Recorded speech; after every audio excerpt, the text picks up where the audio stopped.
Darjeeling Lok Sabha seat से जीत दर्ज करने के बाद आज सिलीगुड़ी में राजू बिष्ट का हुआ भव्य स्वागत। जीत के लिए जनता को किया धन्यवाद।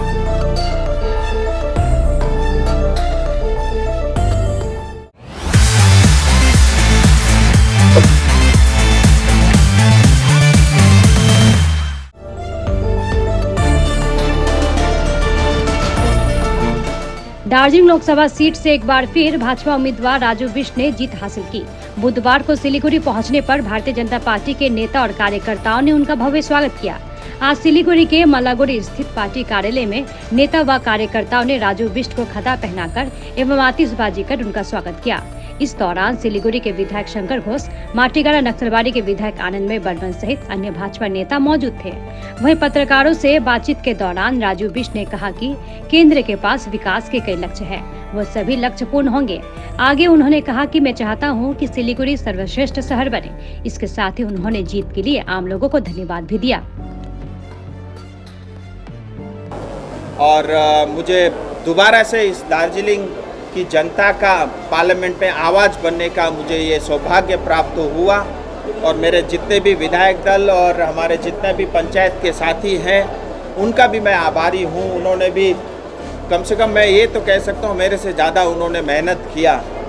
और मेरा लक्ष्य बिल्कुल स्पष्ट है।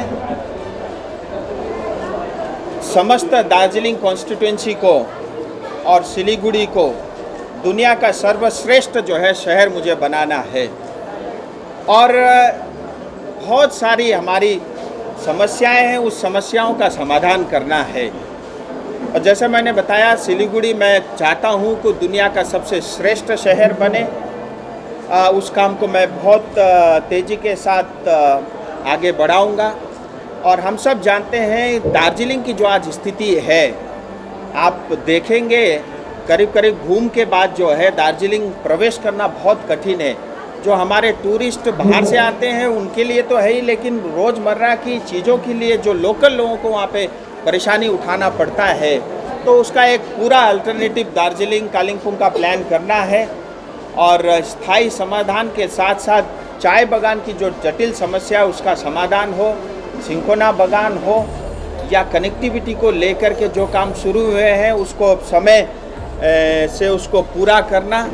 और विशेष करके कुछ फोकस एरिया रहेंगे कनेक्टिविटी के साथ साथ जो है हमारी स्वास्थ्य व्यवस्था को ठीक करना, एडुकेशन यानी हमारी शिक्षा प्रणाली को ठीक करना, और उसके साथ ही जो हमारे पढ़े लिखे युवा आज बेरोजगार है उनको रोजगार के अवसर प्रदान करना। और सबसे बड़ी समस्या है पूरे बंगाल की और विशेष करके हमारी क्षेत्र की भी, दार्जिलिंग को भ्रष्टाचार मुक्त करना। ये मेरे कुछ जो है विशेष काम रहेंगे। और एक बात और कहना चाहूँगा आपके माध्यम से, मैं सांसद दार्जिलिंग का हूँ, इसीलिए सभी का सांसद हूँ। न मैं किसी का पार्टी देखूँगा, न मैं किसी का झंडा का कलर देखूँगा। और चाहे वो टीएमसी के हो, चाहे वो सीपीएम के भी लोग हों, अगर उनकी भी कोई समस्या है जिसका समाधान मेरे पास है, मुझे खुशी होगी उस समस्या का समाधान करने में। मेरा सभी के प्रति एक समान व्यवहार और एक समान जो है आचरण रहेगा, यही बात कहूँगा। और जिस वोट के माध्यम से जो ताकत जनता ने मुझे दी है, मेरा लक्ष्य जैसे मैंने कहा, मेरी जनता के सपने पूरा करना वही मेरा लक्ष्य है।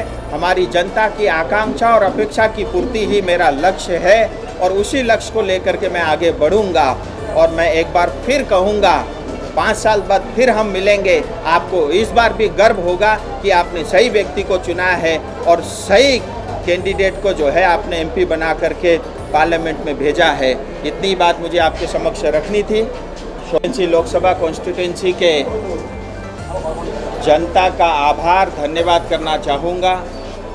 समस्त सिलीगुड़ी की जनता, नक्सलबाड़ी माटीगाड़ा की जनता, फांसीदेवा की जनता, चोपड़ा की जनता और साथ ही कालिम्पोंग, उसके साथ ही मिरिक, करसंग और दार्जिलिंग की जनता का मैं बहुत आभारी हूँ।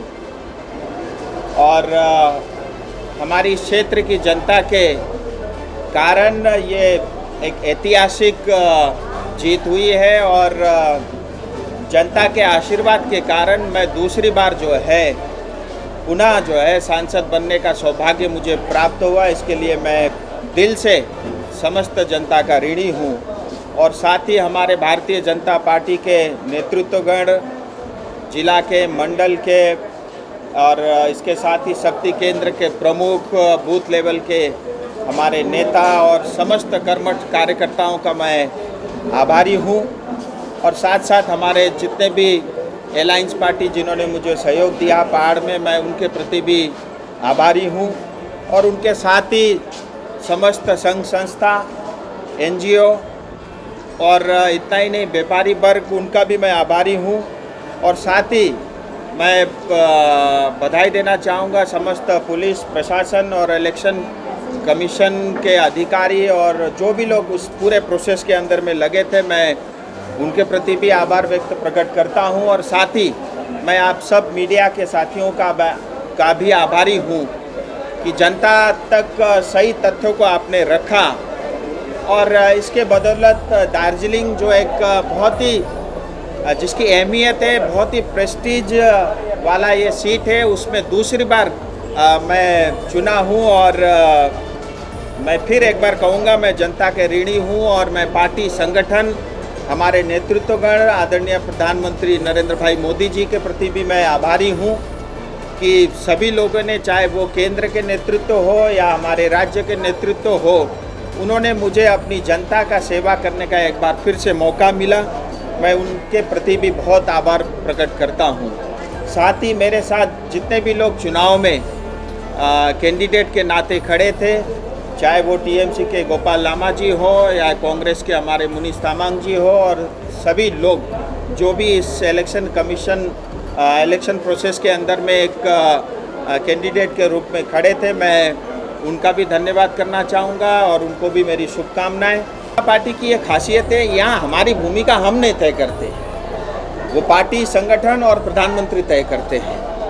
और पार्टी संगठन को जैसा लगता है कार्यकर्ता की उपयोगिता जहाँ हो सकती है, वो हमसे ज़्यादा सक्षम है उस चीज़ को समझने में। और मेरे लिए इतना ही बहुत है कि मैं अपनी जनता का सांसद चुना और उससे बहुत ज़्यादा जो है अपेक्षाएं मैं अपने लिए नहीं रखता।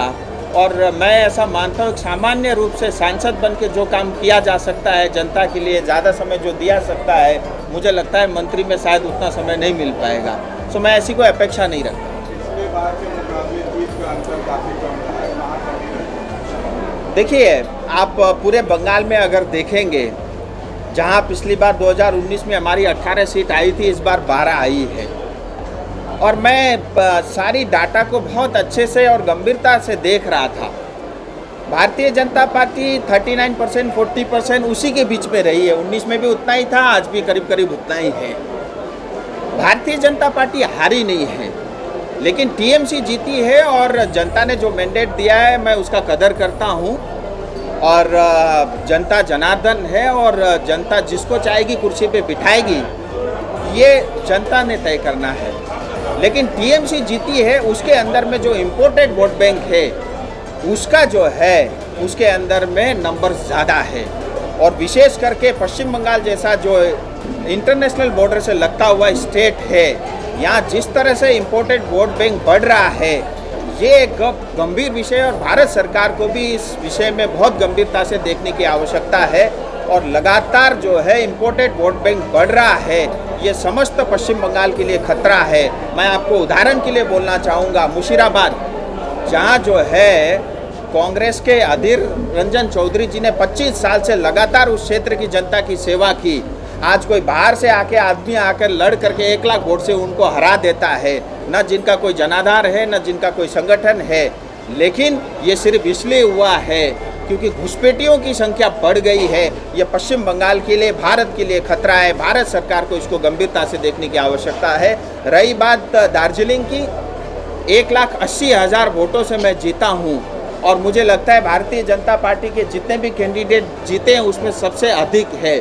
लेकिन दार्जिलिंग को हमेशा आदत लगी है 4 लाख की, वो नहीं पहुंच सका, ये मैं मानता हूं। लेकिन उसमें बहुत कारण है, क्योंकि हाल ही में जो है म्यूनसिपल कॉरपोरेशन के चुनाव हुए, म्यूनसिपलिटी के भी हुए, पंचायत के भी चुनाव हुए।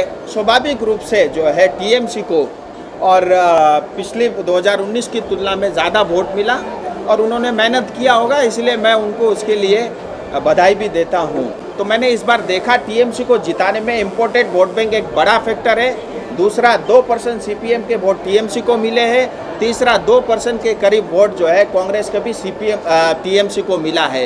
ये 4% वोट बैंक जो है सीपीएम कांग्रेस से निकल करके जो है टीएमसी को मिला है, उसके लिए मैं उनको बधाई देता हूँ। अगले 5 साल में 3 बड़े काम कौन से होंगे जिसकी प्राथमिकता रहेगी? देखिए, पूरी इस क्षेत्र के स्थायी समाधान ये प्राथमिकता होगा और उसके साथ ही मैंने कहा कनेक्टिविटी, स्वास्थ्य, शिक्षा और युवाओं के लिए रोजगार, ये हमारी कुछ प्राथमिकताएं होंगी। और मैं फिर कहना चाहूँगा, बहुत सारे केंद्र सरकार के काम चल रहे हैं, वो तेज़ी के साथ आगे बढ़ेंगे।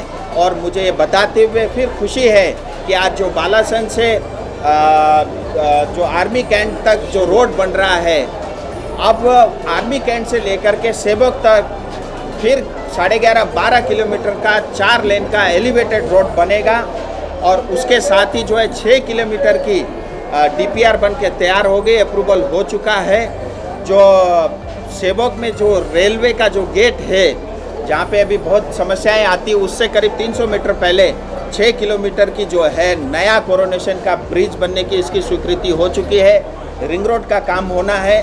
दार्जिलिंग को पूरा ओवरऑलिंग की बहुत आवश्यकता है और वहाँ के लिए कई सारे अल्टरनेटिव प्लान पे काम होगा। इसी तरह जो है NH10 के लिए भी अल्टरनेटिव प्लान पे काम चल रहा है। ऐसे तमाम कनेक्टिविटी को लेकर के काम होंगे। और उसके साथ ही छठा जो प्रमुख और सबसे बड़ा मुद्दा होगा, भ्रष्टाचार मुक्त सिलीगुड़ी और भ्रष्टाचार मुक्त दार्जिलिंग बनाना।